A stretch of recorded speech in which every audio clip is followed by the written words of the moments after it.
অন্যদিকে Iran Israel যুদ্ধ নিয়ে ফের বার্তা ট্রাম্পের। সমস্ত কিছুরই একটি করে পরিকল্পনা তার কাছে রয়েছে, এমনটাই দাবি ট্রাম্পের। ইরান ইসরায়েল নিজেদের মধ্যে চুক্তি করুক, পরামর্শ ট্রাম্পের। আমরা গত 60 দিন ধরে কথা বলেছি যুদ্ধ থামানোর জন্য, কিন্তু তারা থামায়নি। কিন্তু এখন তারা চায় হোয়াইট হাউসে আসতে। হোয়াইট হাউসে এসে দেখা করতে চাইলে স্বাগত। একটা ভয়ঙ্কর অবস্থার মধ্যে রয়েছি আমরা। এত মৃত্যু ও ধ্বংস দেখা আমার অপছন্দ। আমি কি করতে পারি সে সম্পর্কে আমার ধারণা আছে, বার্তা ট্রাম্পের। আবারও ইঙ্গিতবাহী বার্তা ট্রাম্পের। ইরান ইসরায়েল যুদ্ধের মধ্যেই রীতিমতো ইঙ্গিতবাহী বার্তা ট্রাম্পের। সমস্ত কিছুরই একটি করে পরিকল্পনা তার কাছে রয়েছে, এমনটাই দাবি মার্কিন প্রেসিডেন্টের। ইরান ইসরায়েলের নিজেদের মধ্যে চুক্তি করুক, পরামর্শ ট্রাম্পের। আমরা গত 60 দিন ধরে কথা বলেছি, যুদ্ধ থামানোর চেষ্টা করেছি, কিন্তু তারা থামায়নি।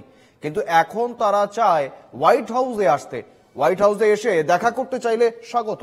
একটা ভয়ঙ্কর অবস্থার মধ্যে দিয়ে রয়েছি আমরা। এত মৃত্যু, এত ধ্বংস, এসব দেখা আমার পছন্দ না, এমনটা জানাচ্ছেন ট্রাম্প। আমি কি করতে পারি সে সম্পর্কে আমার ধারণা আছে, বার্তা ট্রাম্পের।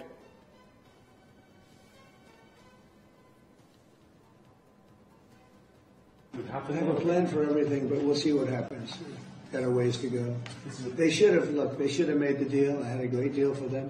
They should have made that deal. 60 days we talked about it, and in the end they decided not to do it, and now they wish they did it.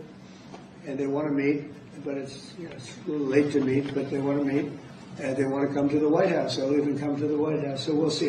I may do that, but it's a shame it could have been done the easy way.